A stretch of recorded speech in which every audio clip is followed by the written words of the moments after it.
Hello,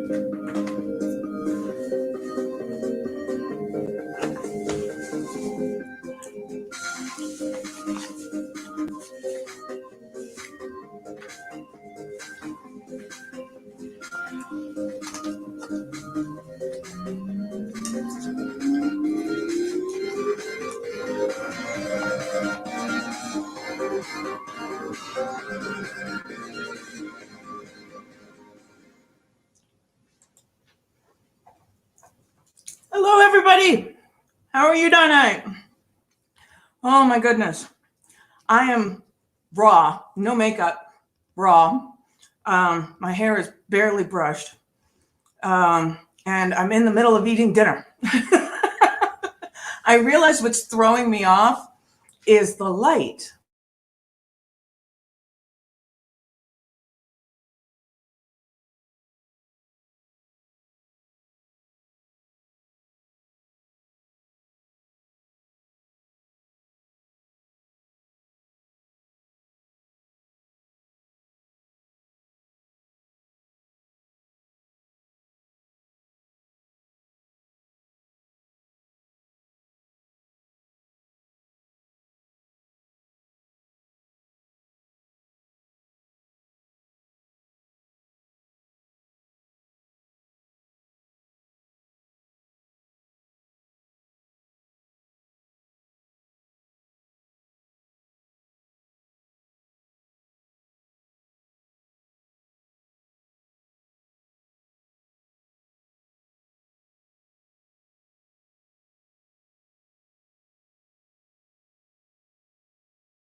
I don't know what just happened. My internet went down. So I had to reconnect to the internet and then bring Broadcast Studio back up and everything. So we are having technical difficulties tonight, apparently. Oh my gosh. So, how is everybody doing? I see we have Justice in the house. We got Shaman in the house. We got Conservative Texan in the house. All right. I look really strange without my makeup. Yeah. No, I don't know that I like this. I really don't know that I like this. But anyway, we are in chapter 7. Chapter 7 on page 185. This is what? I had it in a little thing. It's like, do what is, here it is. Pursue what is meaningful, not what is expedient. And if you know anything, yeah, I'm back up. Hey, Shaman, how you doing? So yeah, we've got do what is meaningful. And how many people in here have read Viktor Frankl's Man's Search for Meaning? Do we have anybody in here who's done that? Put a 1 in the chat if you've done that. That is an absolutely amazing book. Viktor Frankl was a psychologist, and he ended up in the Nazi concentration camps. Yeah. And he served as a medical doctor there. And he saw some of the worst, people that they would drag in after torturing them. And the Nazis would say, he's got to live. If he dies, you die. Sort of pressures like that. But yeah, it's a absolutely fascinating book. And what's wonderful is the ending, is he talks about the trauma that the Jews had after the camps, finding out that all your family was dead, but you survived, that kind of thing, and how to psychologically deal with it. And it all comes down to meaning. You pursue what is meaningful. So if you guys have not checked that out yet, it's not a very long book. So, it's an easy read. You can pick it up at the library. Every library has a copy because it's one of those books. So yeah, go and check that out. And it's Victor spelled with a K, and Frankl, there's no E on the end. So funny spelling. But anyway, we are on Christianity and its problems. And there are a few. Carl Jung hypothesized that the European mind found itself motivated to develop the cognitive technologies of science to investigate the material world after implicitly concluding that Christianity, with its laser-like emphasis on spiritual salvation, had failed to sufficiently address the problem of suffering in the here and now. I don't know about that. It kind of does. This realization became unbearably acute in the 3 to 4 centuries before the Renaissance. In consequence, a strange, profound, compensatory fantasy began to emerge deep in the collective Western psyche, manifesting itself first in the strange musings of alchemy and developing only after many centuries into the fully articulated form of science. Now, I've actually studied these ages and what they were doing. And the first thing that they needed was the scientific method, where they said you had to eliminate all other factors because people were printing weird things like, laundry can create mice, baby mice spontaneously. And it's like, no, there was a mother mouse who came into the laundry, found it, wonderful, gave birth, and now she's out hunting somewhere and left the babies behind. It's not that the laundry made baby mice. That's, we think of that as crazy. They thought of that as completely possible. So the scientific method was developed, and that made science rigorous. That made things, you really were looking at cause and effect, not some sort of magical, I thought it up, so it must be true sort of thing. And let me look that up because I want to see. Let's go to Wiki.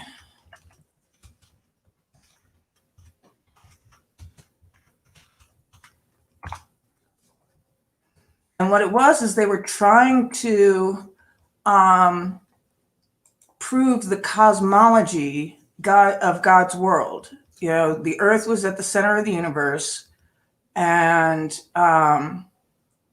everything moved out from there, and the stars moved around us and the sun moved around us, and so we must be the center, because we hold still and everything moves around us. But they quickly figured out with like the invention of the telescope that this was wrong, because you have the planets moving forward and then they move backwards, they go retrograde. And when they observed that going retrograde, somebody said, maybe not. And so that's where Galileo comes in. And he was the one who published that paper that said that we are not the center of the universe, it's the sun. And he made the model, and that actually worked to explain the planets going retrograde and all that. But it required the invention of the telescope, which was all around the same time. So the scientific method, let me pull this up here. Share screen. Break tab. Scientific method. Share. And I want to get in on this. All right, so empirical method of acquiring knowledge in the 17th century, which means the 1600s. And the interesting thing is that you're trying to disprove your hypothesis in order to prove your hypothesis. Because if the disproving of your hypothesis is wrong, then your hypothesis must be true. So let's go to the history of it.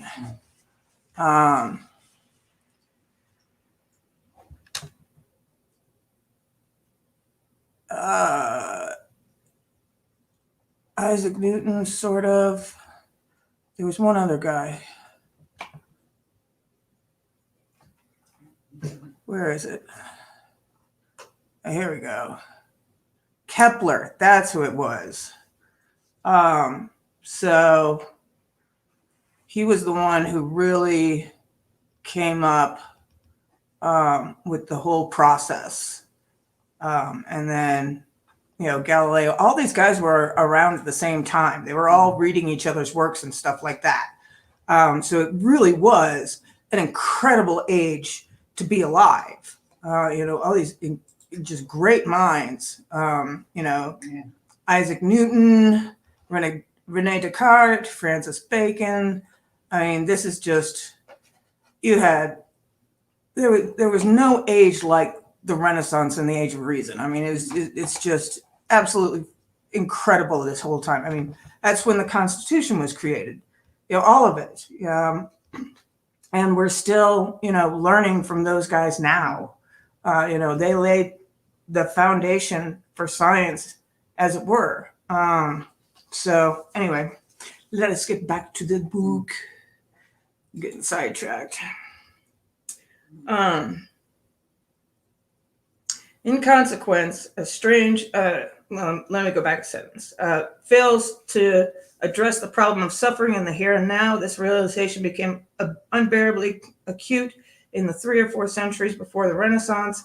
In consequence, a strange, profound, compensatory fantasy began to emerge deep in the Western psyche, manifesting itself first in the strange music of alchemy and developing only after many centuries of fully articulated form of science.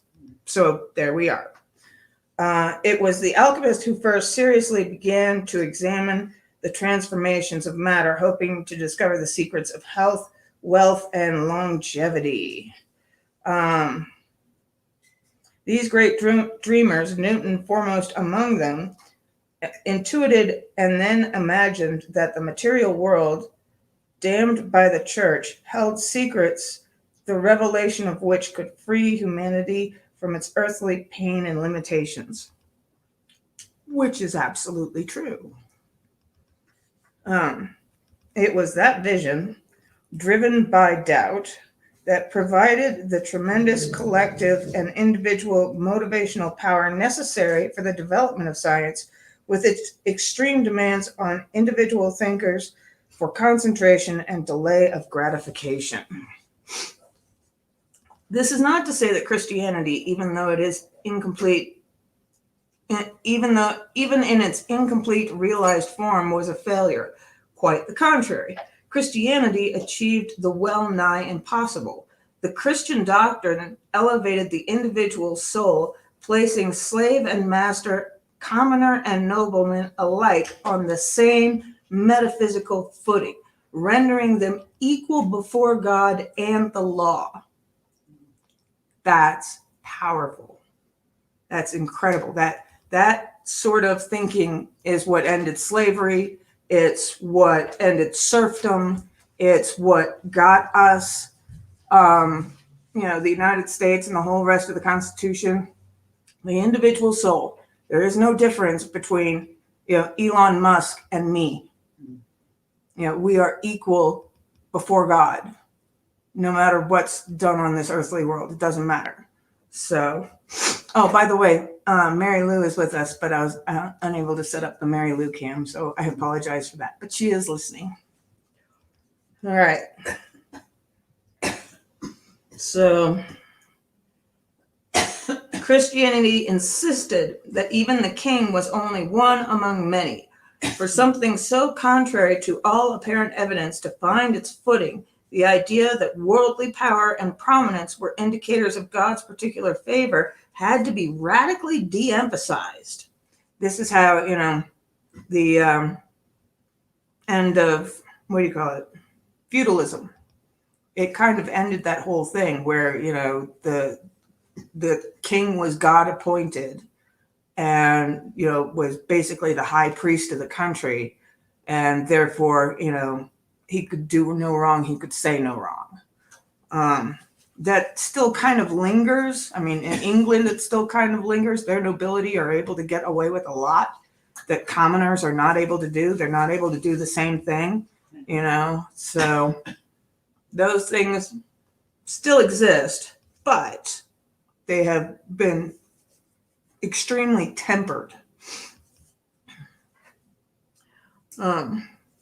This was partly accomplished through the strange Christian insistence that salvation could not be obtained through effort or worth, through works. Whatever its limitations, the development of such a doctrine prevented king, aristocrat, and wealthy merchant alike from lording it morally over the commoner. In consequence, the metaphysical conception of the implicit transcendent worth of each and every soul established itself against the impossible odds as the fundamental presupposition of Western law and society. That was not the case in the world of the past, and it is not the case yet in most places of the world now. It is, in fact, nothing short of a miracle, and we should keep this fact firmly before our eyes, that the hierarchical, slave-based societies of our ancestors reorganized themselves under the sway of an ethical, religious revelation, such that the ownership and absolute domination of another person came to be viewed as wrong. There we go. So it would do us well to remember as well that the immediate utility of slavery is obvious, and that the argument that the strong should dominate the weak is compelling, convenient, and eminently practical, at least for the strong. Well, it's also practical for the weak too, because you get the scraps. It's like a pecking order in the wild. Same thing. You get protection from the strong because they're strong. They're able to do that. But you only get the scraps when it comes to resources. This means that a revolutionary critique of everything slave-owning societies valued was necessary before the practice could be even questioned, let alone halted, including the ideas that wielding power and authority made the slave owner noble, including the even more fundamental idea that the power wielded by the slave owner was valid and even virtuous.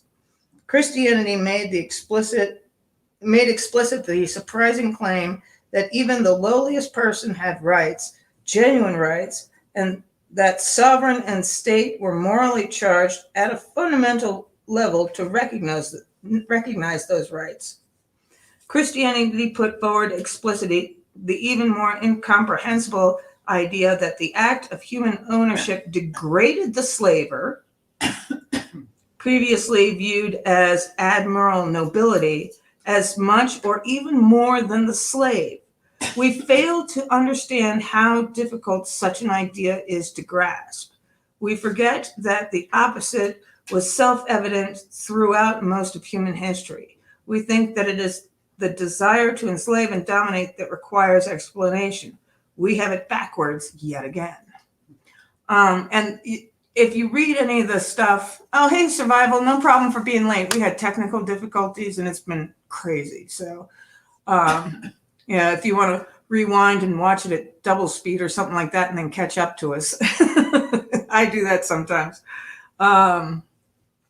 So anyway, we've got, they looked at it as being sort of demigods, coming to these savages that were almost animals. Like we keep pets and we think, we're rescuing them. We're taking care of them. They would have suffered in the wild. They would have, a stray dog is not going to have a hard time to find things to eat, and is going to deal with lice and all this other stuff. And we're rescuing them. That's what these writings were like. They were rescuing these poor, savage people who were just like close to dirt. And the white man was or whoever the slave owner is, because they weren't all white.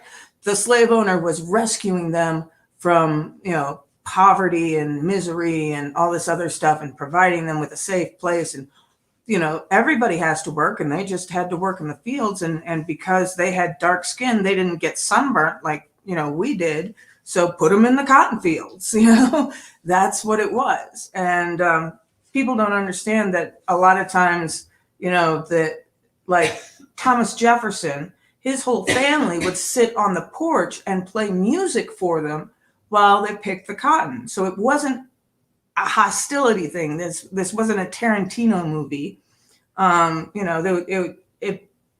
It was slavery, yeah, but it wasn't as bad as a lot of people think for a good portion of the slaves out there. And one of the reasons being is that when they ended the slave trade, the transatlantic slave trade, the only slaves that you could get were ones that were born here.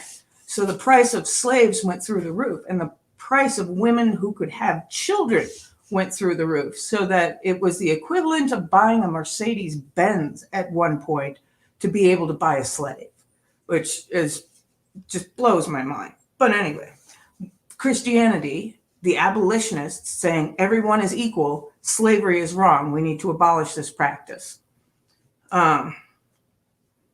So this is not to say that Christianity was without its problems, but it is more appropriately to note that they were the sort of problems that emerge only after an entirely different set of more serious problems has been solved. The society produced by Christianity was far less barbaric than the pagan, even the Roman ones it replaced. Christian society at least recognized that feeding slaves to ravenous lions for the entertainment of the populace was wrong, even if many barbaric practices still existed. It objected to infanticide, to prostitution, to the principle that might means right. It insisted that women were as valuable as men, even though we are still working out how to manifest that insistence politically. It demanded that even a society's enemies be regarded as human. Finally, it separated church from state so that the all too human emperors could no longer claim the veneration due to gods. All of this was asking the impossible, but it happened. As the Christian Revolution progressed, however, the impossible problems it had solved disappeared from view. That's what happens when problems are solved. And after the solution was implemented, even the fact that such problems had ever existed disappeared from view. Then and only then could the problems that remained less amenable to quick solution by Christian doctrine come to occupy a central place in the consciousness of the West, come to motivate, for example, the development of science aimed at resolving the corporeal material suffering that it was still all too painfully extant within the successful Christianized societies. The fact that automobiles pollute only became a problem of sufficient magnitude to attract public attention when the far worse problems that the internal combustion engine solves have vanished from view. People stricken with poverty don't care about carbon dioxide. It's not precisely that CO2 levels are irrelevant.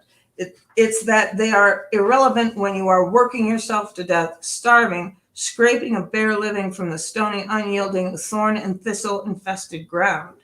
It's that they're irrelevant until after the tractor is invented and hundreds of millions stop starving. In any case, by the time Nietzsche entered the picture in the late 19th century, the problems of Christianity had left unsolved had become paramount. Nietzsche described himself, with no serious overstatement, as philosophizing with a hammer. I love that. Philosophizing with a hammer, which is very much Nietzsche. His devastating critique of Christianity, already weakened by its conflict with the very science to which it had given rise, involved two main lines of attack. Nietzsche claimed, first, that it was precisely the sense of truth developed in the highest sense by Christianity itself that ultimately came to question and then to undermine the fundamental presuppositions of the faith. That was partly because the difference between moral or narrative truth and objective truth had not yet been fully comprehended. And so an opposition was presumed where none necessarily existed. It's the difference between taking the Bible literally and taking the Bible, as we're doing in the biblical series, from a psychological point of view. So, where am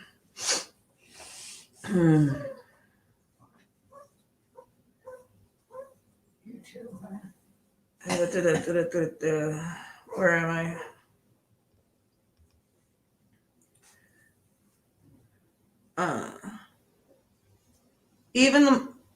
But that does not belie the point. Even when the modern atheists opposed to Christianity belittle fundamentalists for insisting, for example, that the creation account in Genesis is objectively true, they are using their sense of truth, highly developed over the centuries of Christian culture, to engage in such an argument. And none of them realize that. Most atheists do not realize that their reasoning that they're using, their logic, all of that came from Christianity.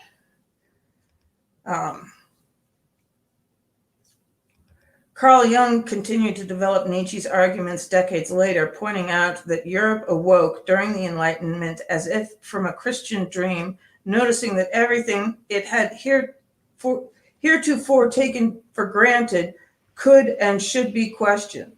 God is dead, said Nietzsche. God remains dead, and we have killed him. How shall we, murderers of all murderers, console ourselves? That which was the holiest and mighty of all, that the world has yet possessed, has bled to death under our knives. Who will wipe this blood off us? The central dogmas of Western faith were no longer credible, according to Nietzsche, given what the Western mind now considered truth. But it was his second attack on the removal of the true moral burden of Christianity during the development of the church that was most devastating. The hammer-wielding philosopher mounted an assault on an early established and then highly influential line of Christian thinking, that Christianity meant accepting the proposition that Christ's sacrifice, and only that sacrifice, had redeemed humanity. This did not mean absolutely that a Christian who believed that Christ died on the cross for the salvation of mankind was thereby freed from all and any personal moral obligation, but it did strongly imply that the primary responsibility for redemption had already been borne by the Savior, and that nothing too important to do remained for all too fallen human individuals. Are we following? Hold on. Smelly atheists, yes, they annoy the hell out of me too, because they don't understand that they don't act the way they say they act, the way they say they believe. Atheists will say, oh, I don't believe in God. And then they'll go and, use the name of God during intercourse. Or if they're in a really bad situation, they'll go, oh God. They use the word all the time. And it's like, I thought you didn't believe in God. Why are you using the word? I mean, that's like saying, oh, shmurs, shivrda. It should be gibberish to them, but no, they still have the concept. They still use the concept. Most of them I've found are just angry at God, and they don't know how to, bring the two together. Or they're agnostic and they claim to be atheists, but really they're agnostic. So,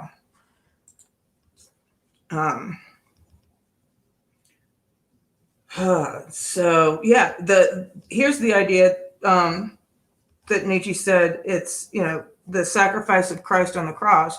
Well, he already sacrificed, that sacrifice took care of my sins.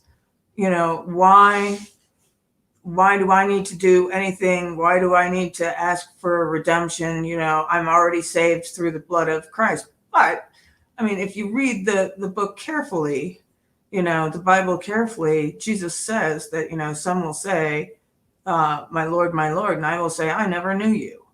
So some of these things Nietzsche, I don't know if it's, I don't understand Nietzsche, but some of these things don't necessarily fit. But that was his argument, was that because Christ died for our sins, past, current, and future, we don't have to do anything more. And I don't know that I buy that. I don't know that I buy that. So Nietzsche believed that Paul and later the Protestants following Luther had removed moral responsibility from Christ's followers. They had watered down the idea of the imitation of Christ. This imitation was the sacred duty of the believer to not adhere or merely to mouth a set of statements about abstract belief, but instead to actually manifest the spirit of the Savior in the particular specific conditions of his or her life, to realize or incarnate the archetype, as Jung had it, to clothe the internal pattern in flesh. Nietzsche writes, the Christians have never practiced the actions the Jews prescribed them, and the impudence garrulous talk about the justification by faith and its supreme and sole significance is only the consequence of Christ's lack of courage and will to profess the works Jesus demanded. Nietzsche was indeed a critic without parallel. Now, I don't buy that. I think Nietzsche, botched it here. It does say in there that you are supposed to manifest Christ and in your life. That's the whole "what would Jesus do" armbands. That absolutely is in the Bible, and it wasn't taken out. I mean, maybe I don't understand the early Protestant church and stuff like that, but no, I think Nietzsche got it wrong here. Because modern Christians, I mean, maybe it's because we had a Reformation back to things that the what do you call it? The Protestants took out. Maybe the what do you call it? The Great Awakening that happened kind of turn of the century. Changed all it back to getting back into this idea. So I don't know. So, all right.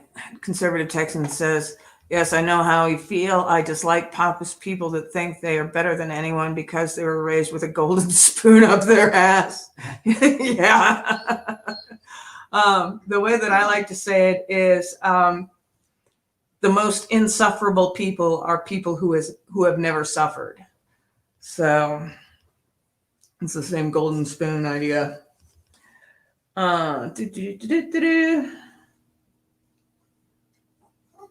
Dogmatic belief in the central axioms of Christianity, that Christ's crucifixion redeemed the world, that salvation was reserved hereafter, that salvation could not be achieved through works, had three mutually reinforcing consequences. First, devaluing of the significance of earthly life as only the hereafter mattered. That's kind of true. This also meant that it had become acceptable to overlook and shirk responsibility for the suffering that existed in the here and now. No. Jesus healed the sick and, helped the poor and that kind of stuff. So, no. Jesus dealt with the suffering in the here and now. That wasn't ended with Jesus' sacrifice. Second, passive acceptance of the status quo because salvation could not be earned in any case through the effort in this life. There's the idea that faith without works is dead, that you have to practice your faith in order to manifest it. You have to manifest it in yourself in order to be able to manifest it in the world. Thy kingdom come is something that we should do. It's in the Beatitudes that we should help bring God's kingdom onto earth. So I don't believe that. And finally, third, the right of the believer to reject any moral burden outside of the stated belief in the salvation through Christ. It goes back to the Beatitudes again. Yeah, thy kingdom come. Yeah. Oh, can't see his comment for some reason. You got it now? Okay, good. Yeah, it's a night of technical difficulties. I don't know what it is, so we'll just muddle through as we can. Well, yes, Sam. Sorry, Sam's talking. All right.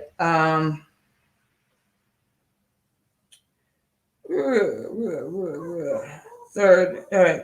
It was for such reasons that Dostoevsky, who was a great influence on Nietzsche, also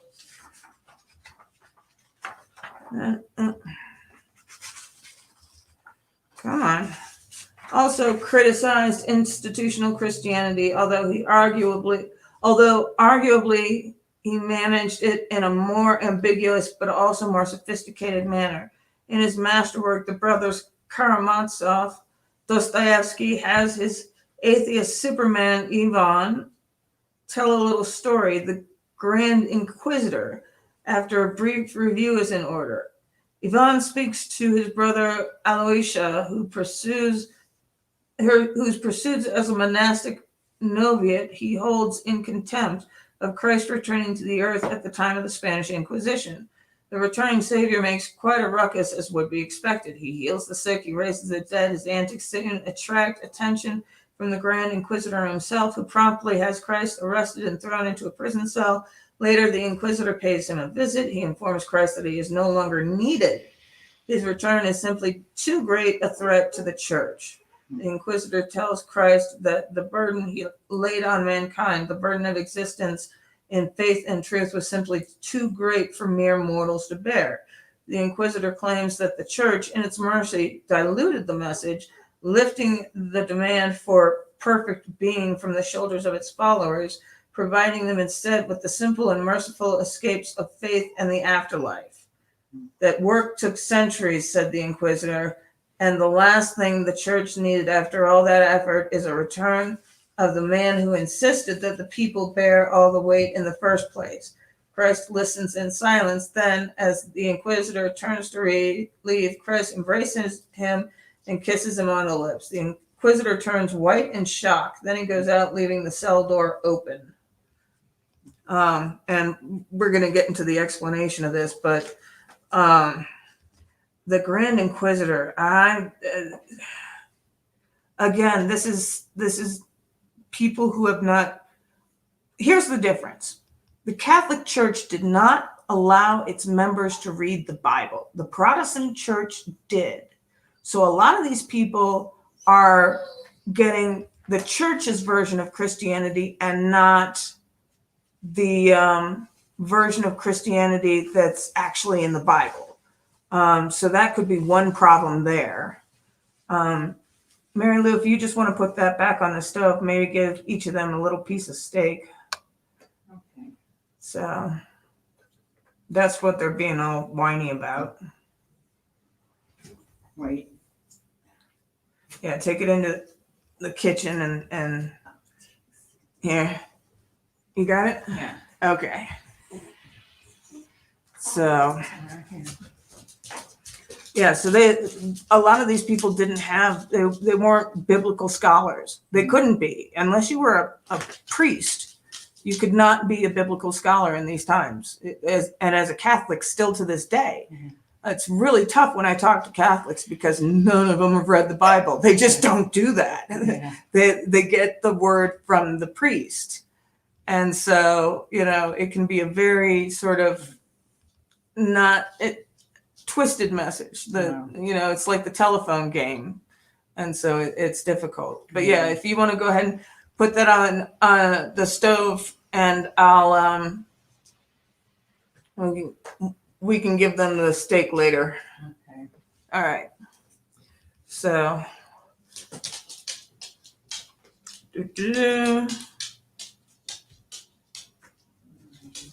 where are we? Okay, the profundity of this story and the greatness of spirit necessary to produce it can hardly be exaggerated. Uh, Dostoevsky, one of the great literary geniuses of all time, yes, yes, absolutely yes, confronted the more serious existential problems in all of his great writings, and he did so courageously, headlong, and heedless of its consequences. Clearly Christian, he nonetheless adamantly refuses to make a straw man of his rational and atheistic opponents. Quite the contrary. In The Brothers Karamazov, for example, Dostoevsky's atheist Ivan argues against the presuppositions of Christianity with unsurpassable clarity and passion. Alosha, Alosha, aligned with the church by temperament and decision, cannot undermine a single one of his brother's arguments, although his faith remains unshakable. Dostoevsky knew and admitted that Christianity had been defeated by the rational faculty, by the intellect even, but, and this is of primary importance, he did not hide from that fact. He didn't attempt through denial or deceit or even satire to weaken the position that opposed what he believed to be most true and valuable. He instead placed action above words and addressed the problem successfully. By the novel's end, Dostoevsky has the great embodied moral goodness of Alosha, the Noviot's courageous imitation of Christ, attained victory over the spectacular but ultimately nihilistic critical intelligence of Ivan. The Christian church described by the Grand Inquisitor is the same church pilloried by Nietzsche, childish, sanctimonious, patriarchal, servant of the state. That church is everything rotten, still objected to by modern critics of Christianity. Yes, what these guys were arguing against was not Christianity, but the corruption of the church that happens in when any human endeavor, and that obviously happened with Christianity. So Survival says, my mom went to Catholic school. We were raised without any religion in our home. That's interesting. My dad is an ancient aliens theorist. Well, growing up, my parents didn't talk about any religions. Wow. That fascinates me because I know in high school, we got the Bible as literature. You know, we read the Bible, but we read it as just to know the stories in the Bible because a lot of books in English, you know, refer back to or are imitations of that sort of thing, retellings of. So that's where I was exposed to a lot of it outside of, you know, what I got from church. But that's, that's fascinating to me, Survival. That's absolutely fascinating to me. I want to talk to you sometime about that because that, I mean, did you wrestle with questions of like, where do we come from? You know, why is this like this? Or did you just not care? I mean, I don't know. It would be an interesting talk to do that. So,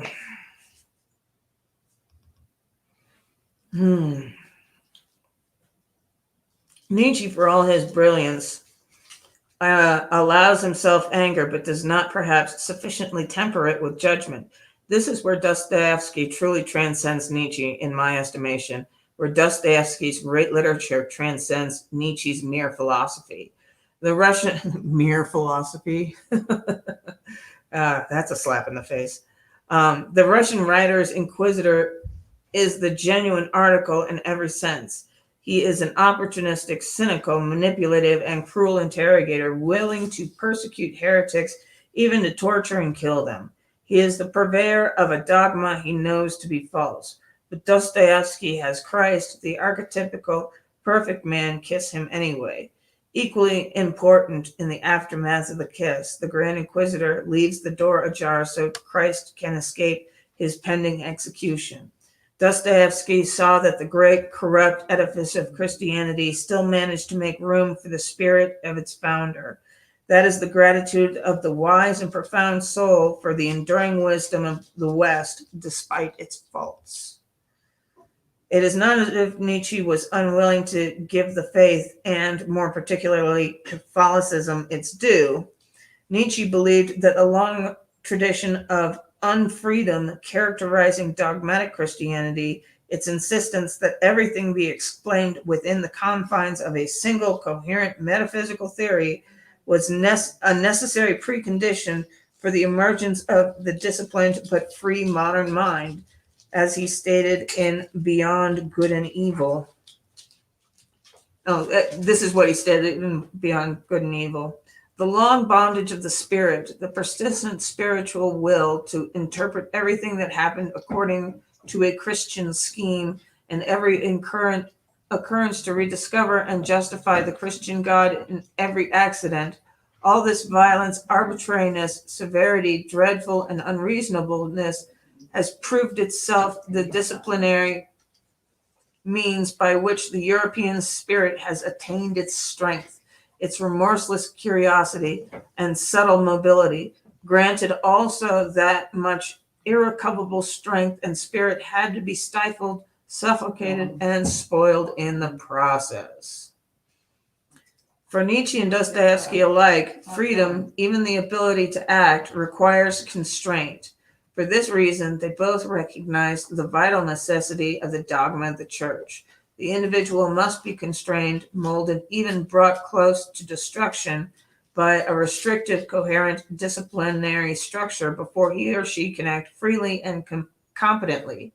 Dostoevsky, with his great generosity and spirit, granted to the church, corrupt though it may be, a certain element of mercy, a certain pragmatism. He admitted that the Spirit of Christ, the world engendering logos, had historically found and might still find its resting place, even sovereignty, within that dogmatic structuring.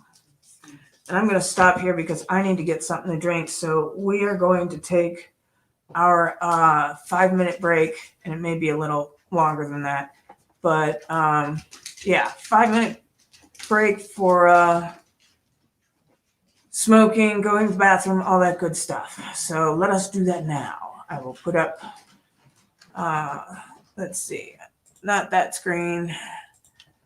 Now, share screen, preview tab. Where is it? There we go. All right. Enjoy.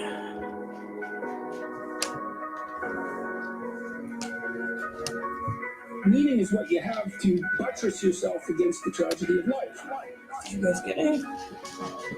Despite the fact that you're a fragile, damaged, mortal creature, you find something to do that announced itself as worthwhile. That's meaning. It's an instinct. It's a deep, deep instinct. It's maybe the deepest instinct. It's like a form of vision. Meaning tells you when you're in the right place. And the right place is between chaos and order. And those are real places. Your hemispheres, your right hemisphere is roughly evolved, let's say, to deal with things you don't understand. That's chaos. And your left is there to deal with things you do understand. You can't just stay with the things you do understand, because you already understand them. And you can't just stay with what you don't understand, because then you're lost. And you need to be in the middle of those two. And you can tell when you're in the middle, because everything lines up.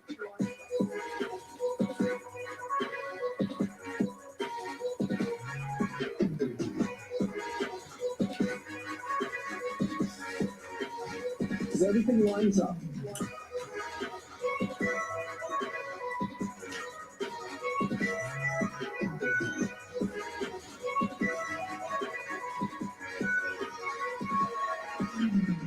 Expedience is you do the thing that gets you off the hook the fastest right now. You play that game across time, it doesn't work. It sends you down. because you're sacrificing the future for the present. Meaning doesn't do that. Meaning says, I'm here where I should be. And you can't tell why, it's just that everything is right. You get this physiological sense. Right place, right time. Follow this meaningful path. That's your buttress against the tragedy that produces resentment and malevolence. Meaning is the antidote to that. That's the fundamental religious truth. Life is suffering. That's true. There's malevolence. That's true. Meaning is the antidote to that. Yes. People say, well, meaning isn't real. It's like, no, that's wrong. It's actually the most real thing. It might even be more real than suffering and evil. It's possible. This isn't a metaphysical assumption that I'm making. And you do feel it. You feel it in your body. It's not just a mental thing. It's not an idea. It's a place. Because we're in time and space, right? And a place is a place, 3 dimensions of space, but it's also a time.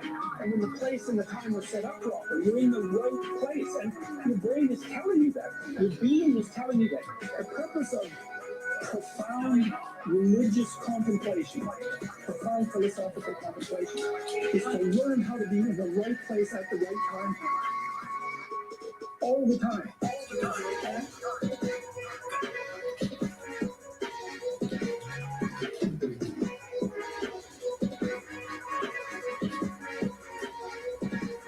All the time.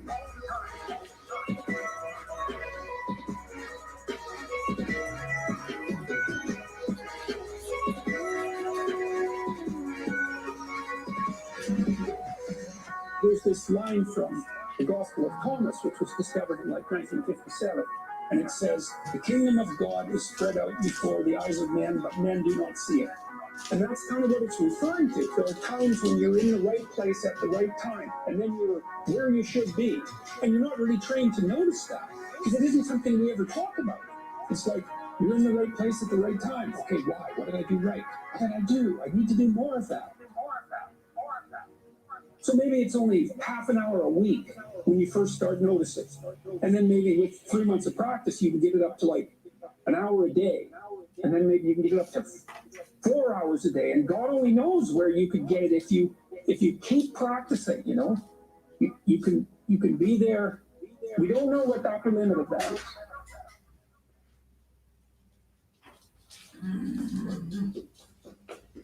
I'm coming. All right, where did I leave my tobacco?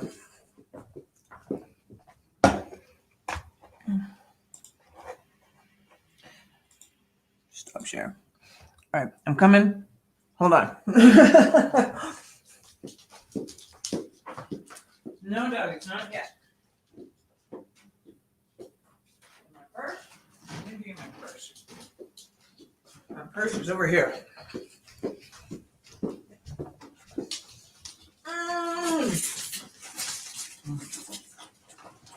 This is. Thank you, Tony. All right. So, I'm talking to the folks online. Oh boy, I'm vain. I put on a little makeup. Much better. My eyes don't disappear inside of my hooded thing. So yeah, roll call. Who is still in here? Not many people. My thing says 3. So we got Shaman, we got Survival, and maybe Justice. He was listening earlier, or Conservative Texan. We got some people in here. Might even be my mom lurking in there. She likes to lurk sometimes and not comment. So, but anyway, how is everybody doing? It is snowing here, and excuse me, I'm just waiting for the migraine to hit. I did have a little bit of trouble before the snow, but it wasn't that bad. So I'm proud of that. And So yeah, it started out as sleet, and now that the sun is going down, it's coming down full of snow. So we're still getting snow. I'm tired of snow. So tired of snow. But ugh.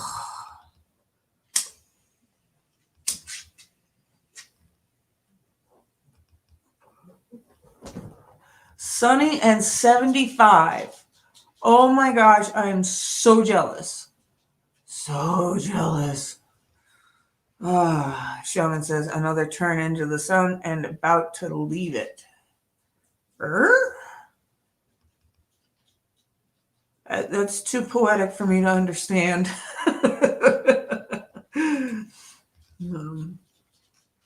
Oh man, how you doing, Shaman? Gotta tell us. Tell us in less poetic terms. Unless that, I don't know. That sentence baffled me. Pretty, but it baffled me. So my hair is getting so long. I'm sitting on it now. At night I need to pull up my hair because otherwise I stick my head back. So.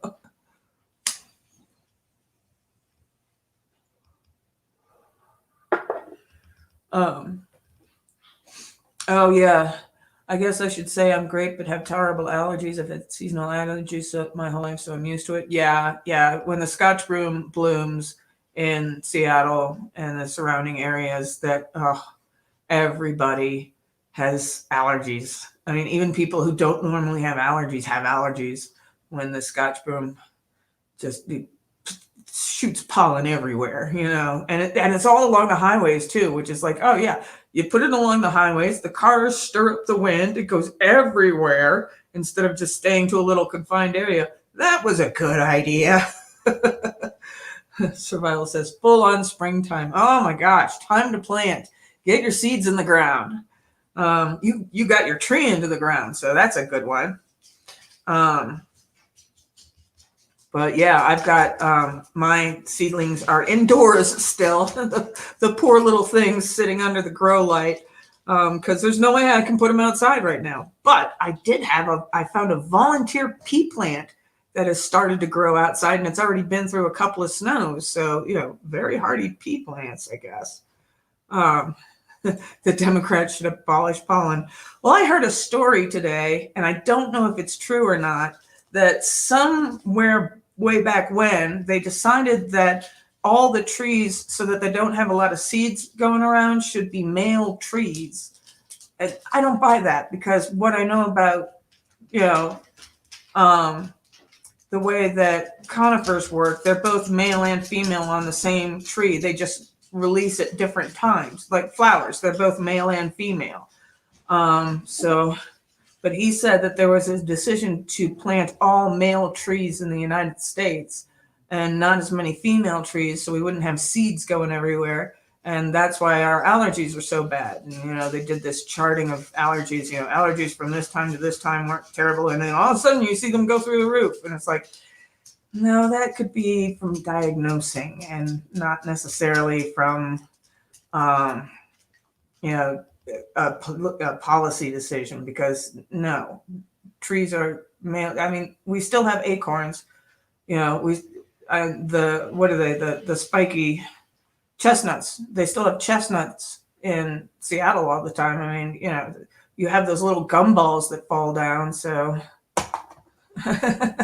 those tree bigots. Yeah. Down with the tree patriarchy. So, yeah. Yeah, trees grow naturally. I know. So I don't buy that story all the time. I think it's a humbug. So anyway, hello, Free. So all right. Lawrence is here. Hey. All right, you get to sit at the front of the class because you were late. You were super late. We've already had our smoke break and everything. So Lawrence gets to wear the cap. So Shaman says here at Cedar looks like smoke coming off the trees sometimes. Yeah, I've seen that. Just the clouds of pollen just woof, right off. So Yeah. So yeah, Lawrence is at the front of the class in the dunce cap. All right. So here we go. For Nietzsche and Dostoevsky alike, freedom, even the ability to act, requires restraint. For this reason, they both recognized the vital necessity of the dogma of the church. We read this.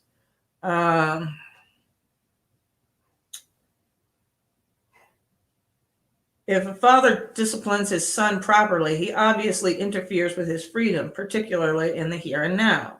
He puts limits on the voluntary expression of his son's being, forcing him to take his place as a socialized member of the world. Such a father requires all that childish potential be funneled down to a single pathway. In placing such limitations on his son, he might be considered a destructive force, acting as he does to replace the miraculous plurality of childhood with a single narrow actuality. But if the father does not take such an action, he merely lets his son remain Peter Pan, the eternal boy, king of the lost boys, ruler of the non-existent Neverland. That is not a morally acceptable alternative. Have you ever met an adult who was a Peter Pan, who just wanted to play all the time and didn't want to do anything serious and take care of their lives? Yeah, those people wreak havoc. I mean, there's just a chaos in their wake. They're always making huge mistakes, losing valuable things, having to have other people bail them out, that sort of thing.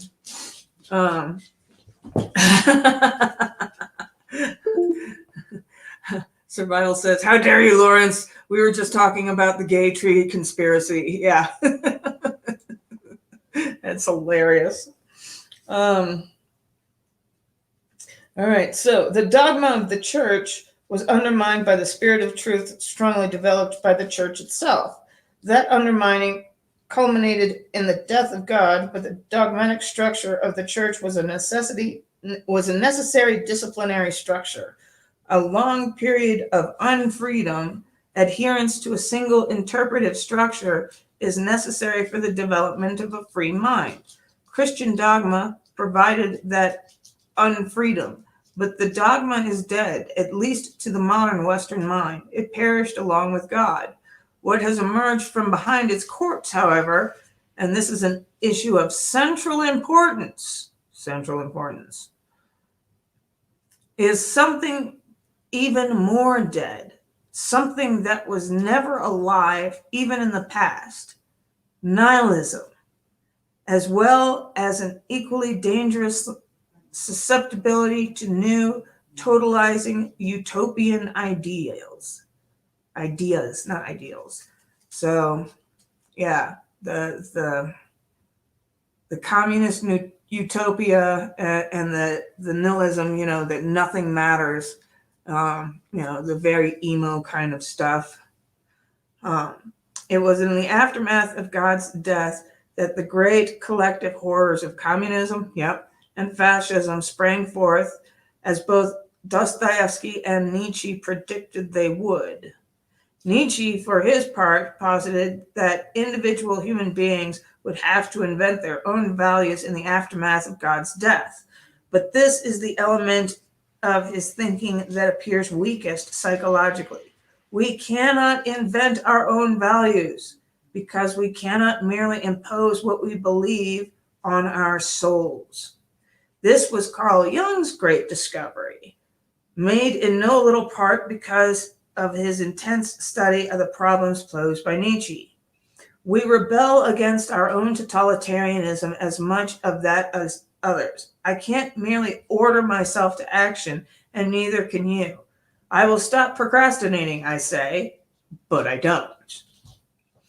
I will eat properly, I say, but I don't.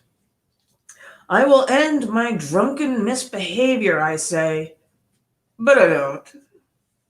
I cannot merely make myself over in the image constructed by my intellect, particularly if that intellect is possessed by an ideology. I have a nature, and so do you, and so do we all. We must discover that nature and contend with it before making peace with ourselves. What is it that we most truly are? What is it that we could most truly become, knowing who we most truly are? We must get to the very bottom of things before such questions can truly be answered. Oh, he does? If Peterson has a great, shoot me the link. I want to, we'll probably play that next time around. Yeah. That's exciting. Definitely shoot me the link on that, Shaman. Text it to me, whatever. I know you've got my info, so please do. All right. Doubt past mere nihilism. 300 years before Nietzsche, the great French philosopher René Descartes set out on an intellectual mission to take his doubts seriously, to break things apart, to get to what was essential, to see if he could establish or discover a single proposition impervious to his skepticism. He was searching for the foundation stone on which proper being could be established. Descartes found it, as far as he was concerned, in the I who thinks, the I who was aware, as expressed by his famous dictum, cogito ergo sum, I think, therefore I am.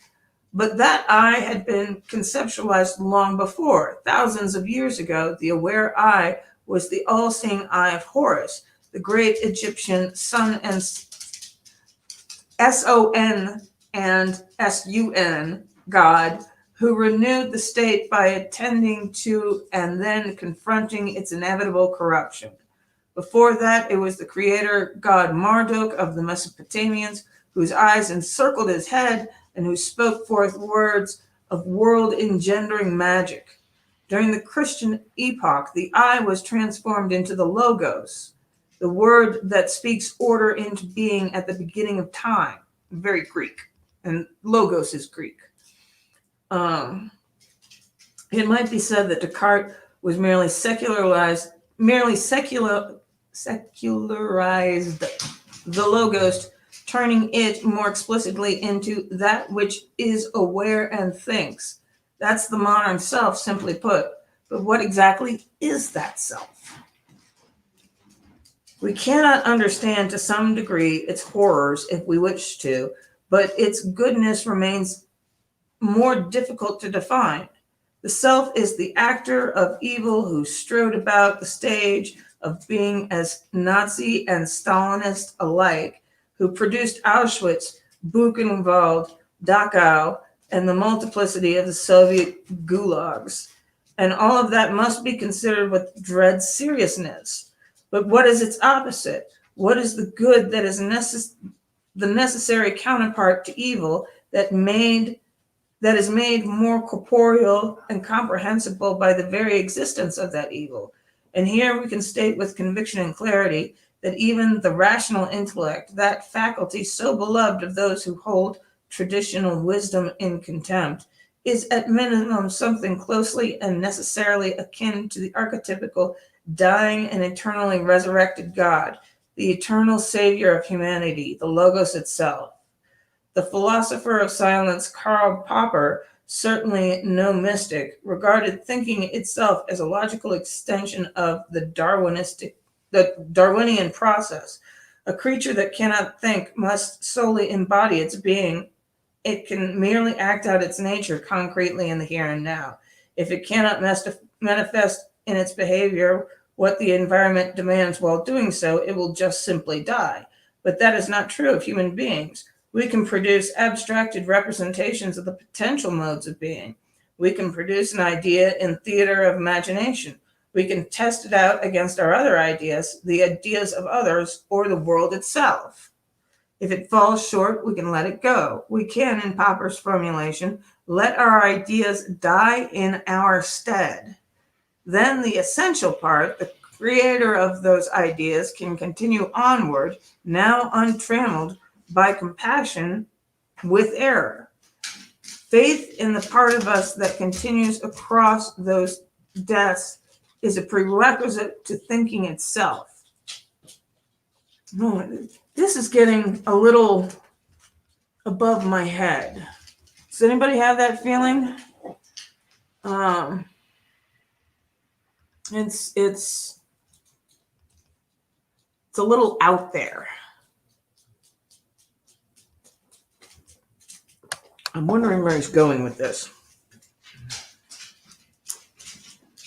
Now, an idea is not the same thing as a fact. A fact is something that is dead in and of itself. It has no consciousness, no will to power, no motivation, no action. There are billions of dead facts. The internet is a graveyard of dead facts. But an idea that grips a person is alive. It wants to express itself, to live in the world. It is for this reason that the depths psychologists Freud and Jung, paramount among them, insisted that the human psyche was a battleground for ideas. An idea has an aim. It wants something. It posits a value structure.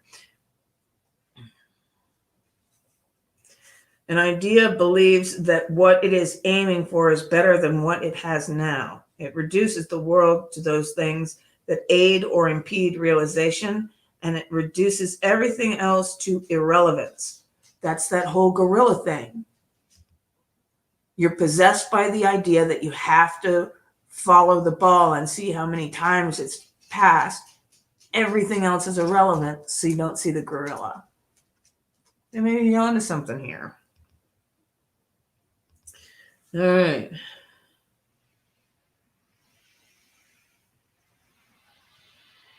An idea defines figure against ground. An idea is a personality, not a fact. We're talking about an idea that possesses a person, not the dead ideas on the internet. When it manifests itself within a person, it has a strong proclivity to make of that person its avatar, to impel that person to act it out. Sometimes that impulsion, possession is another word, can be so strong that the person will die rather than allowing the idea to perish.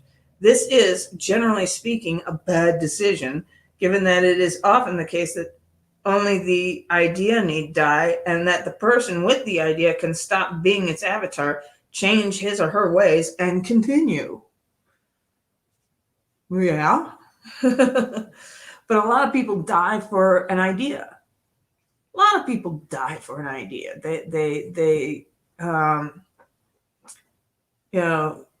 truth, justice, in the American way. I'm joining the military. There's an idea, and a lot of people die for those ideas. But and changing ways is not necessarily something that you can just do on a whim. That goes back to telling myself, you're going to eat right. No, I'm not. It's the two warring sides of the brain. You've got that. What do you call it? It's a part of the brain. Has to do with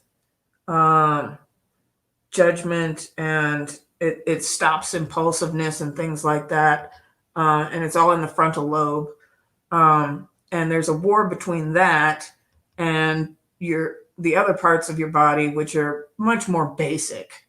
And because they're more basic, they're stronger. The thinking, the complex stuff is actually much more fragile. And can fall apart a lot easier than hunger, desire for a drink, desire for sex, that kind of thing. Those motivations are huge and sometimes nigh impossible to overcome.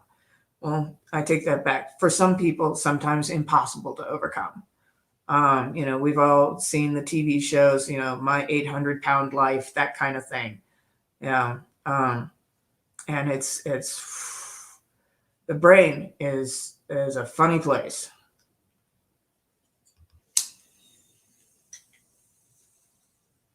So, all right. To use the dramatic conceptualization of our ancestors, it is the most fundamental convictions that must die, that must be sacrificed when the relationship with God has been disrupted. When the presence of the undue and often intolerable suffering, for example, indicates that something has to change. This is to say nothing other than the future can be made better if the proper sacrifices take place in the present. No other animal has ever figured this out and it took us untold hundreds of thousands of years to do it. It took further eons of observation and hero worship, and then the millennial of study to distill that idea into a story.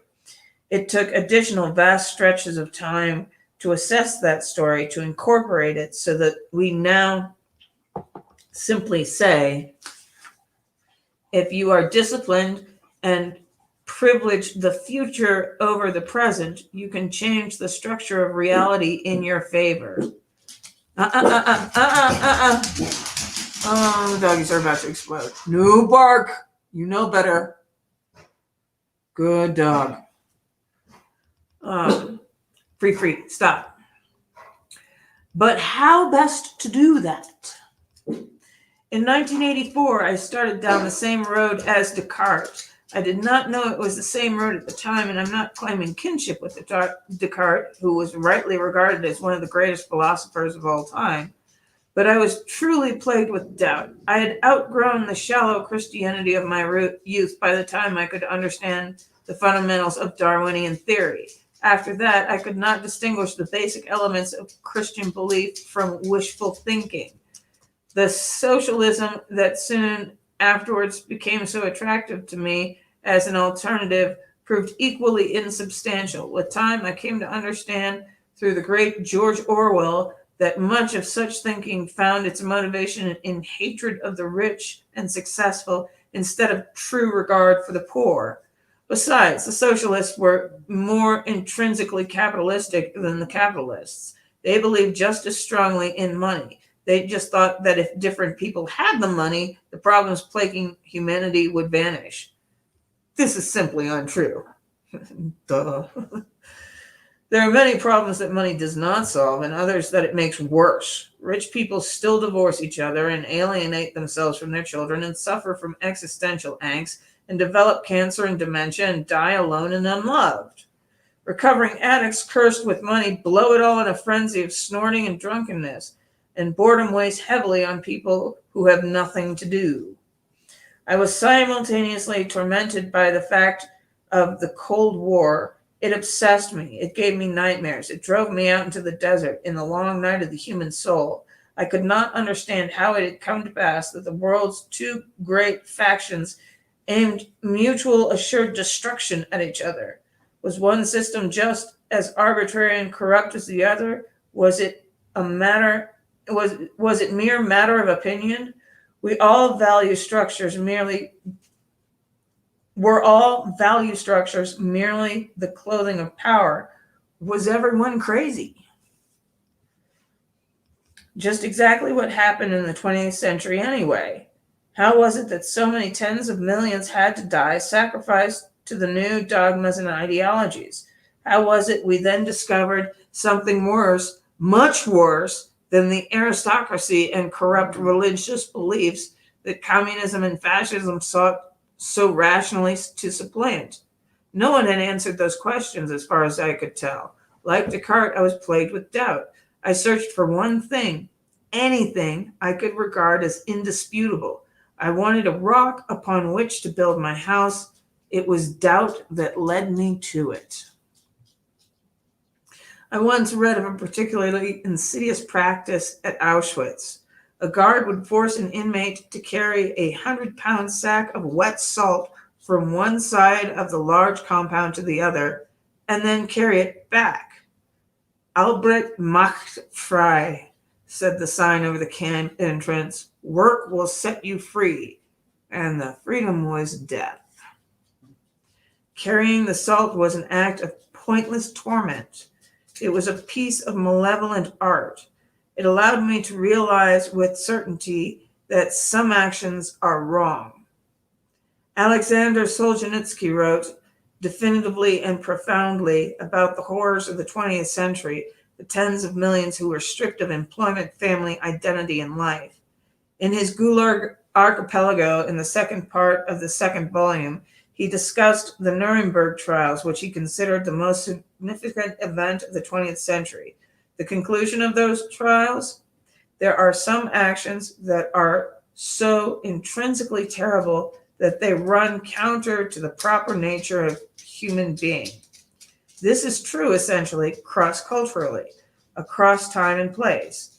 These are evil actions. No excuses are available for engaging in them.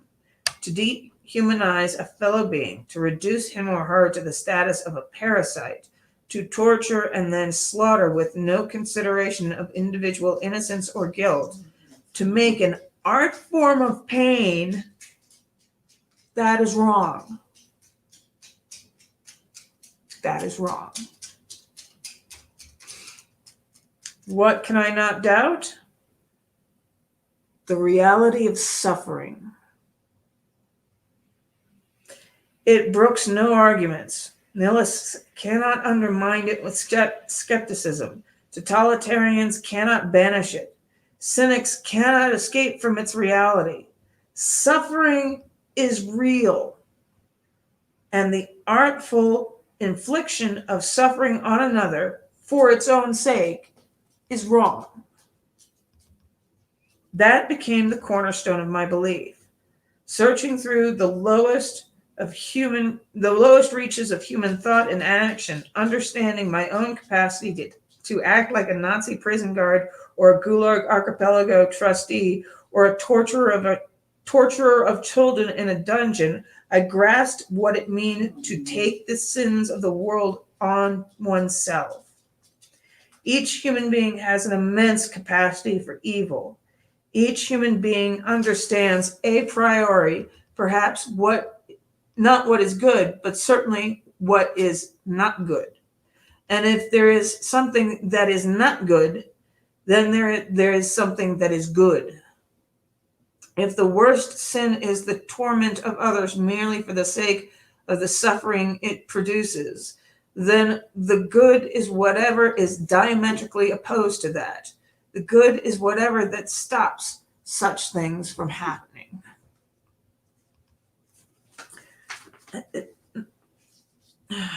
Come on up, doggy. There we go. All right, my eyes are going crazy. So Justice says, I learned to stop telling myself I'm going to stop something. I'm learning to talk to myself differently. Yes. And there's a lot of negotiation that we have to sometimes do with ourselves.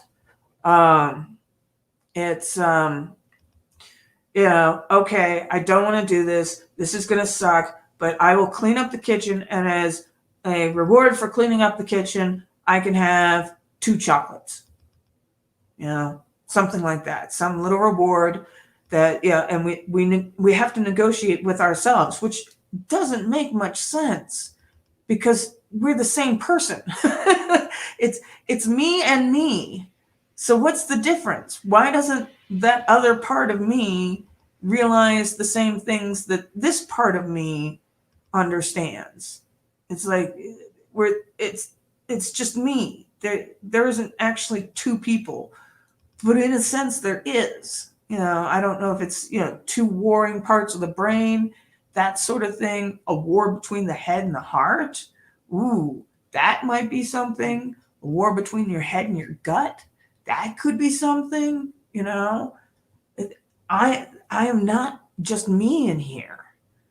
And so, I do have to negotiate with myself, and that just blows my mind. I'm not in control of me. That's what's terrifying, is that, I am not in control of me. And sometimes those more basic, those more primal parts of me come out, even though my, thinking mind knows that's wrong. Don't do that. Shut the fuck up about that. Excuse my language. That sort of thing. And I can be taken over, in a sense, by a part of me that is not as refined, that is not as polite, that is not as good, basically. And I can do awful things. And I think that's what was missing from Nietzsche and Dostoevsky, maybe not so much Dostoevsky, but definitely missing from Nietzsche, is that Nietzsche probably was one of those people with extreme self-control.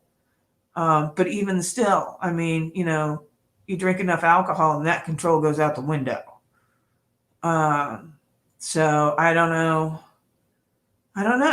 It's all of this stuff is very, very difficult to get my head around. And I don't know if it's the same for you guys, but I mean, we are in some deep waters here.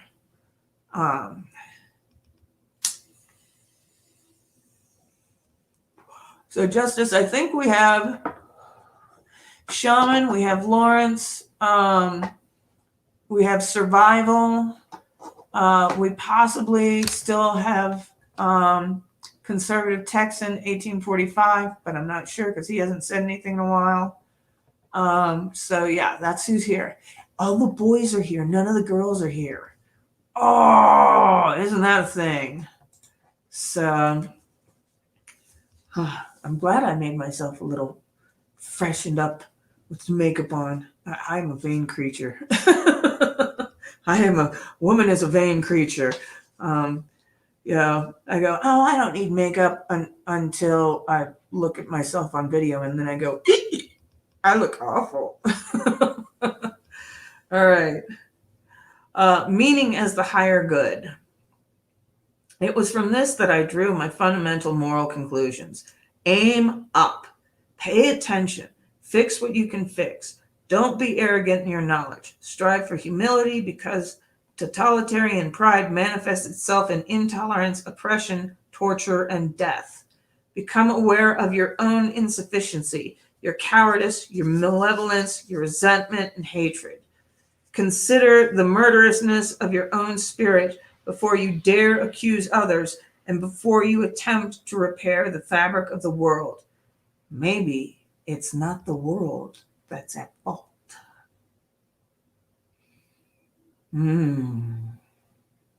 Maybe it's you. You've failed to make the mark. You've missed the target. You've fallen short of the glory of God. You've sinned. And all of that is your contribution to the insufficiency and evil of the world. And above all, don't lie.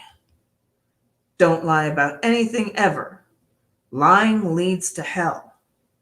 It was the great and the small lies of the Nazis and the communist states that produced the deaths of millions of people.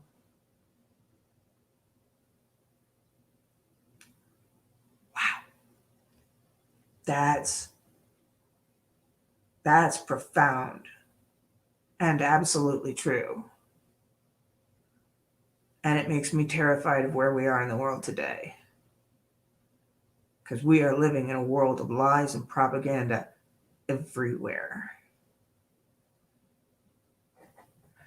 Shaman says, sometimes we have to start with the vision for ourselves. Yeah, that's a good thought. I don't know, but sometimes I'll be. I know that was to Justice, but I'm gonna insert myself into this conversation. Sometimes it's difficult. I feel resentful. I'll pout like a little kid. I don't wanna. And so sometimes that's hard to overcome. But anyway, let's get back to the don't lie. Consider then the alleviation of unnecessary pain and suffering as good. Make that an axiom. To the best of my ability, I will act in a manner that leads the alleviation of unnecessary pain and suffering. You have now placed at the pinnacle of your moral hierarchy a set of presuppositions and actions aimed at the betterment of being. Why? Because we know the alternative. The alternative was the 20th century. The alternative was so close to hell that the difference is not worth discussing. And the opposite of hell is heaven. To place the alleviation of unnecessary pain and suffering at the pinnacle of your hierarchy of value is to work to bring about the kingdom of God on earth. That's a state and a state of mind at the same time. Jung observed that the construction of such a moral hierarchy was inevitable, although it could remain poorly arranged and internally self-contradictory. For Jung, what was at the top of an individual's moral hierarchy was, for all intents and purposes, that person's ultimate value, that person's God. It was what the person acted out. It was what the person believed most deeply. Something enacted is not a fact or even a set of facts. Instead, it's personality, or more precisely, a choice between two opposing personalities.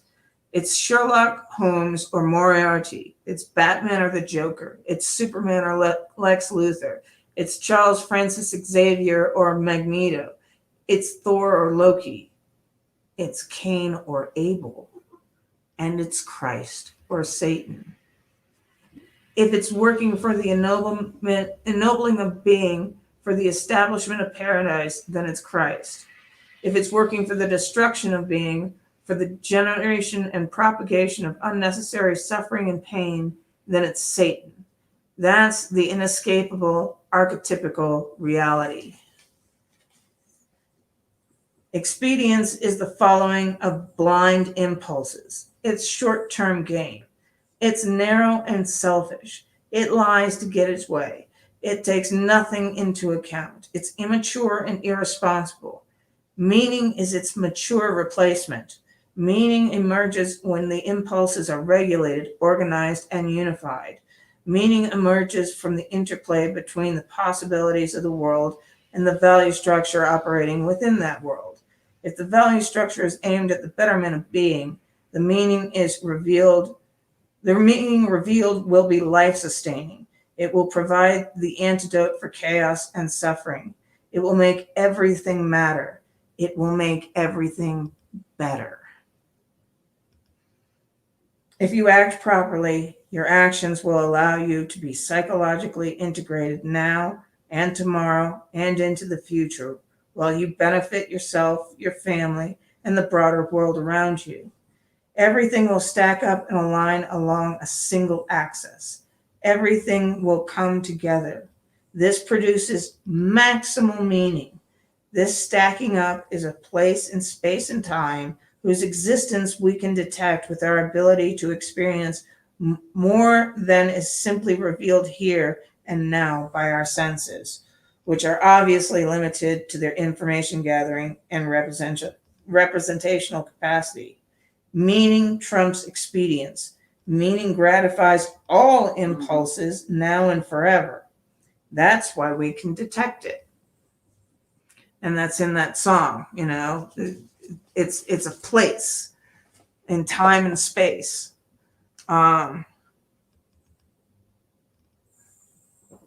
something is meaningful, you feel it.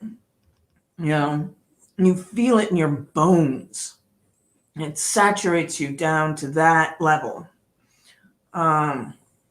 So we do understand the creation of meaning, and the opposite of meaning is worthless pain and suffering. So, going back to the previous conversation, Justice says it has to be the right negotiation. You're very right on that. We also can't deprive ourselves. Deprivation is so hard. We can't deprive ourselves if it's sitting right in front of us.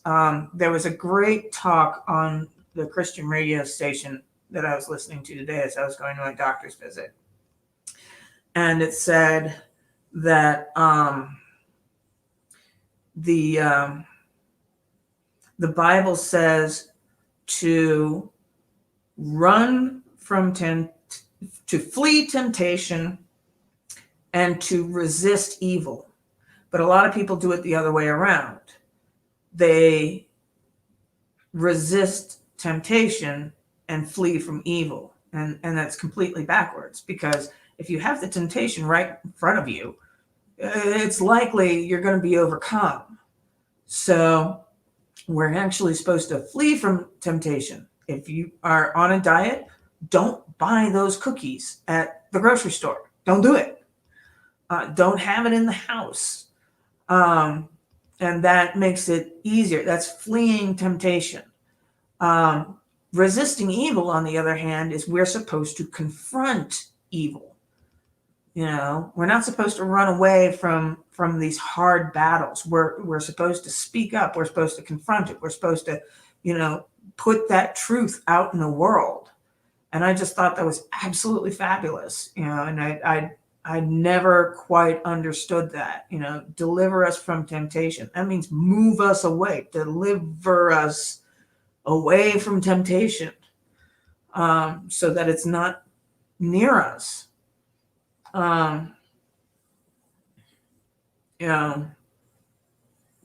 That's deliver us from evil. Well, that's kind of lead us not into temptation. That's what it is. Lead us not into temptation and deliver us from evil. I got those backwards. Sorry. So anyway, battling the self-conscious. Yes, it absolutely is. It's an internal struggle. So, and we learned that from when we were little kids, to control our emotions, to not run around and scream all the time, that kind of thing. So, oh, are you kidding me?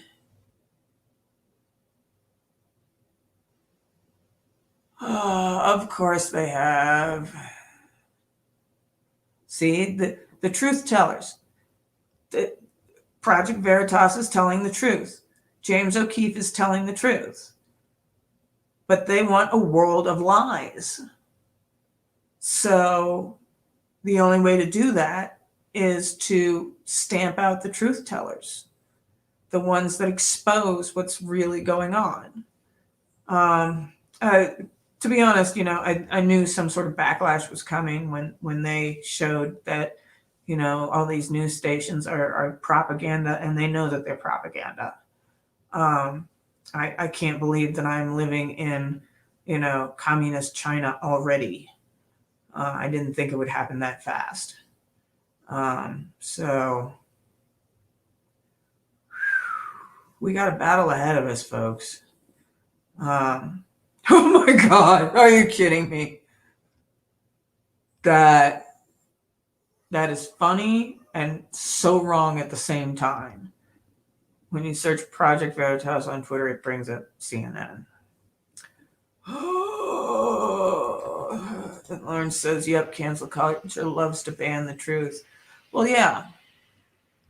Yeah. I mean, 10 years ago when you had the psychologists saying, well, everybody has their own truth. When that started, I was just like, oh no. No. Because that empowers awful people. The narcissist can say, well, it's my truth that I didn't do anything wrong, so I didn't do anything wrong, and you shouldn't feel the way that you're feeling right now because my truth says. And, you have a war of truths at that point, because my truth says, no, you slapped me across the face. That was inappropriate. You shouldn't be doing that. So, yeah. Oh, gosh. We are in so much trouble, folks. We are in so much trouble. And yeah, we need to do more of this stuff and less of all the rest, which is why they had to, why they went after Jordan Peterson so bad. He's a truth teller. So, dog, you're going to have to go out of my lap if you don't stop. No, I'm doing my thing. I'm doing my thing. Right. Yeah, I know you do. Stop. She wants the leftover steak. Get down. All right. Conservatives text and says, yep, it does. Check it for yourself. No, I'll take your word on it,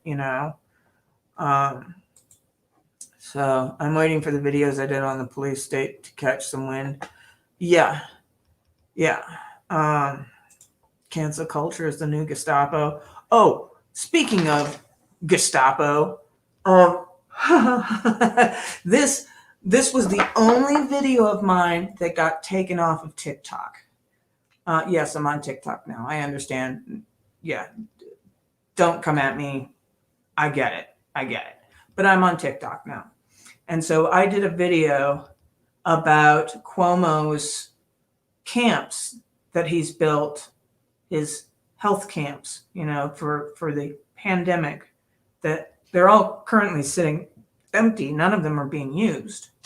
And he made the executive order for New York that people can be forcibly taken from their home and put into these centers if they are considered a public health risk. Now that's not so terrible. It's a horrible idea, but it's not the worst in the world, because the second you get better, you get let out. The second that you test negative, you get out of this gulag. However, what does the CDC want to do?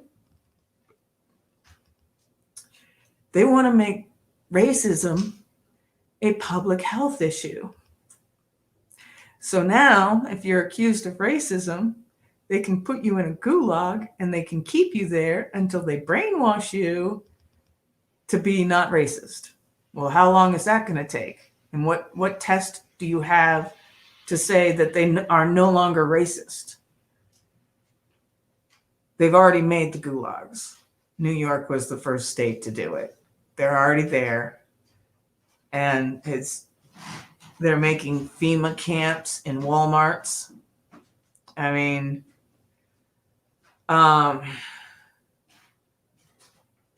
Justice, yeah, I will. I've got your contact information. Yeah, because we went back and forth. But yeah,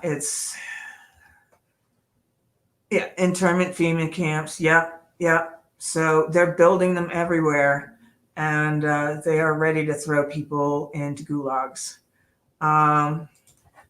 Or if you have 2A beliefs, they can say it's a public health risk. Well, the big one was the CDC coming out and saying they want to make racism a public health risk. The red flag laws, they're already in place, and that's how they can come and take your guns. And if you're accused of being a racist, you're a public health risk, and then the red flag laws kick in as well, so they can take your guns, take you off to a gulag, and throw away the key.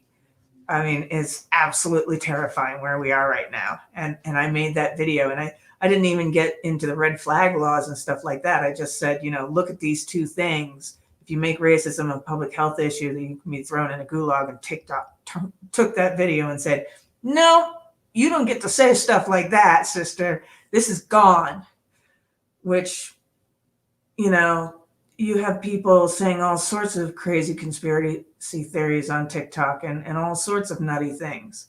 So that makes me, if you're taking flack, you're over the target. So,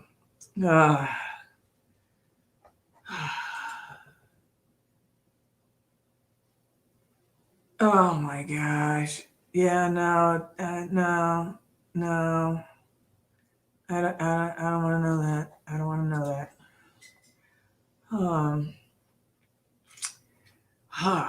So, yeah, world is going into a dark place.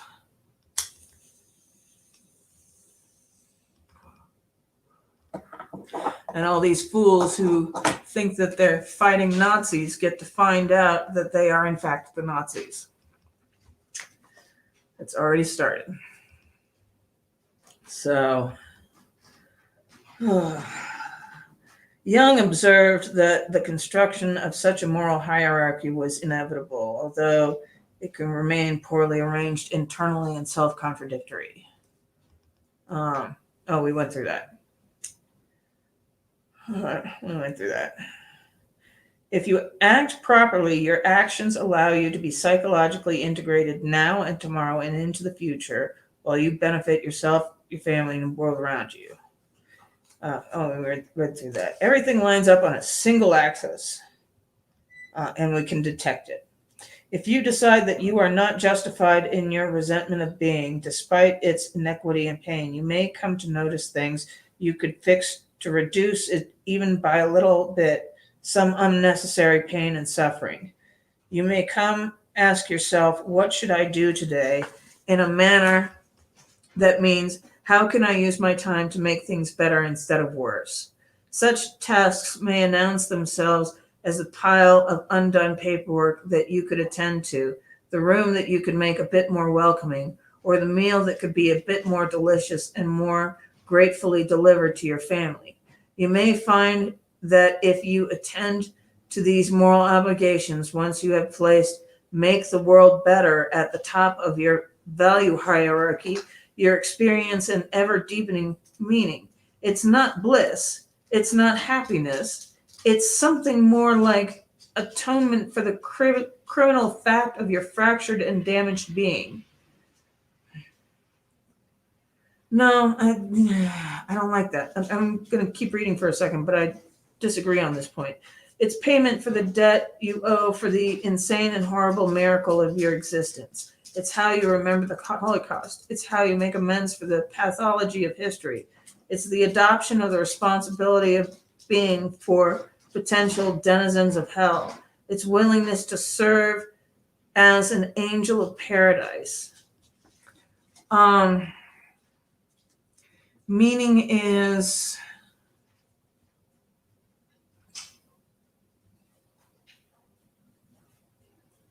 it feels like fulfillment. Oop, hold on a second. I need to come back. Mary Lou just went outside in the snow without her coat on. I don't know what she's doing. She might be bringing the groceries in. Yeah, I'll be right back. I need to check on her. Oh, you get to see that my room's a mess. Clean up your room. Oh. Yeah, I left the groceries out there on purpose. They're all right. Not yet. It's cold outside, so it's like they're sitting in the refrigerator. So I'll get to them after I'm done with this. All right. Oh my gosh, and we're almost at time. Holy cow, we've got 7 minutes left. So expedience, that's hiding all the skeletons in the closet. That's covering the blood you just spilled with a carpet. That's avoiding responsibility. It's cowardly, shallow, and wrong. It's wrong because mere expedience multiplied by many repetitions produces the character of a demon. It's wrong because it expedites merely transfer the curse on your head to someone else or to your future self in a manner that will make your future and the future generally worse instead of better. There is no faith and no courage and no sacrifice in doing what is expedient. There is no careful observation that actions and presuppositions matter or that the world is made of what matters. To have meaning in your life is better than to have what you want. Yes, because you may neither know what you want nor what you truly need. Meaning is something that comes upon you of its own accord. You can set up the preconditions. You can follow meaning when it manifests itself, but you cannot simply produce it as an act of will. Meaning signifies that you are in the right place at the right time, properly balanced between order and chaos, where everything lines up as best as it can at that moment. I think meaning is more than that. Meaning is being possessed of the spirit of knowing that this matters. This moment matters. You matter. I matter. What we're doing matters. This isn't frivolous stuff. This is stuff that can change the world. It may look small now, but because it's imbued with meaning, it's fantastic. It has consequences. It has gravitas. You know, it's not just floating out in the world. It's presence. It's all of these things. So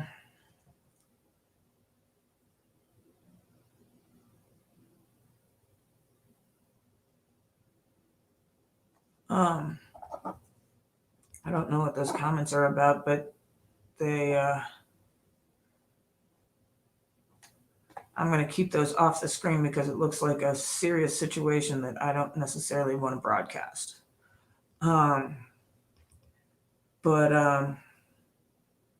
No, Justice says powerful words, Pam. Thank you. Thank you. I mean, it's one of those things where I've felt it before.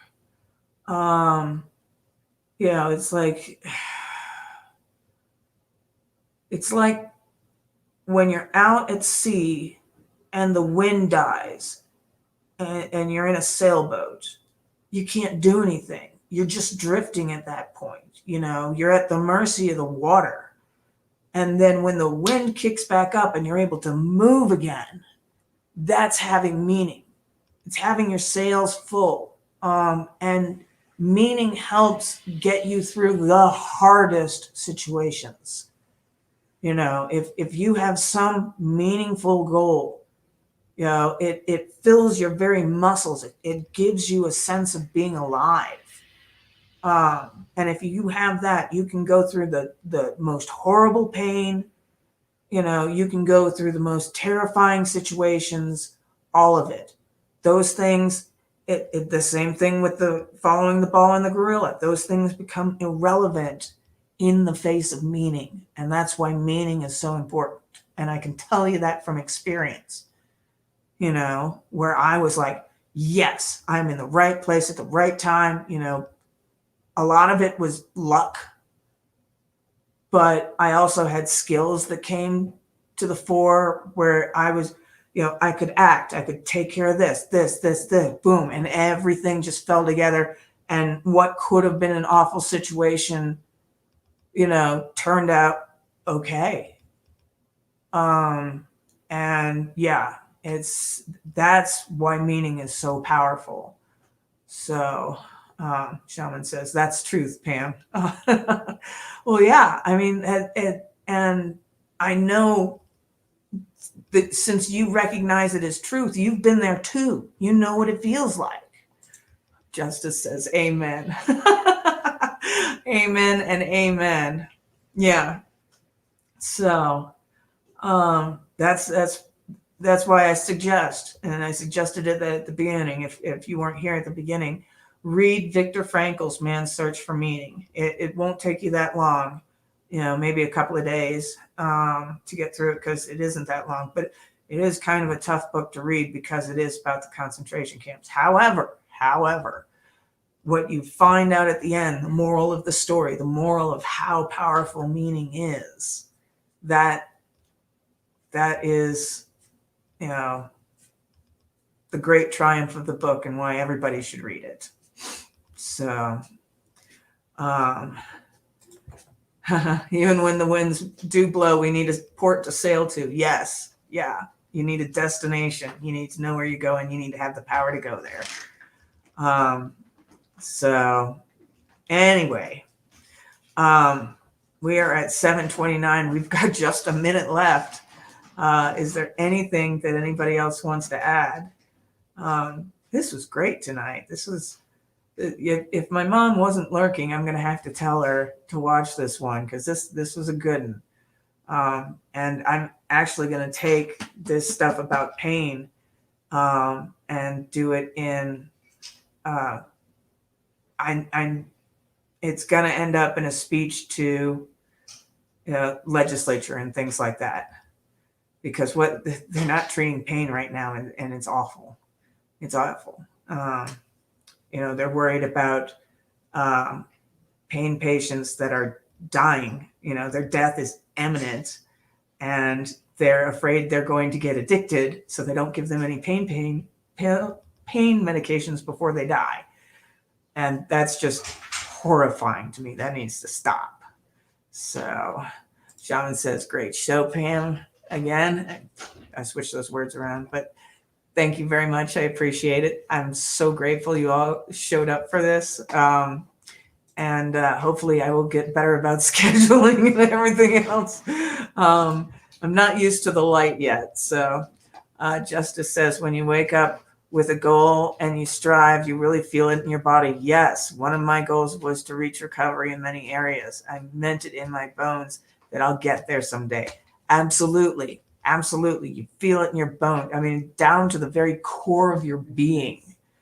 It sets your soul on fire with meaning and strength and determination and all of that. So yes, Justice, sending you blessings, sending all of you blessings. So you guys have a good night, a good rest of your weekend, and I will see you on Saturday.